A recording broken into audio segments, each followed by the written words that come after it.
আল্লাহ যখন এই পৃথিবী সৃষ্টি করলেন, পৃথিবীর মধ্যে ভাইব্রেশন হচ্ছিল, কাঁপাকাঁপি। আল্লাহ পৃথিবীর কাঁপাকাঁপি বন্ধ করার জন্য পেরেকের মতো পাহাড়গুলোকে পৃথিবীতে ঠুকে দিলেন, কাঁপাকাঁপি বন্ধ হয়ে গেল। এই দৃশ্য দেখে ফেরেশতারা বলে, ইয়া রাব, পাহাড়ের এত শক্তি, আপনার সৃষ্টির মধ্যে পাহাড়ের চেয়ে শক্তিশালী কিছু আছে? আল্লাহ বললেন আছে। সেটা কি? আল্লাহ বললেন সেটা লোহা, কারণ লোহা দিয়ে পাহাড় কাটা যায়, ঠিক কিনা? লোহার কথা শুনে ফেরেশতারা অবাক। ফেরেশতারা প্রশ্ন, তাহলে আপনার সৃষ্টির মধ্যে লোহার চেয়ে শক্তিশালী কিছু আছে?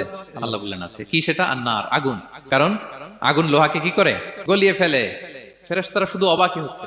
ফেরেশতারা বলে, আগুনের চেয়ে শক্তিশালী কিছু আছে? আল্লাহ বলে আছে, আলমা, পানি। কারণ আগুনে দাউ দাউ করে জ্বলে ওঠা আগুনের মধ্যে পানি দিলে আগুন অস্তিত্ব হারায়। ফেরেশতারা শুধু অবাকই হচ্ছে। তারা বলে, তাহলে পানির চেয়ে শক্তিশালী কিছু আছে? আল্লাহ বলেন আছে, রিহ, বাতাস। কারণ বাতাস পানিকে একদিক থেকে আরেক দিকে নিয়ে যায়। জলের মধ্যে বায়ুর উচ্ছ্বাস লাগলে জলোচ্ছ্বাস তৈরি হয়, ঠিক কিনা? ফেরেশতারা আবার অবাক হয়ে বলে, তাহলে বাতাসের চেয়ে শক্তিশালী কিছু আছে? আল্লাহ বললেন আছে। সেটা কি? বলতেছে বনি আদম, ওই মানুষ শক্তিশালী যে গোপনে দান করে।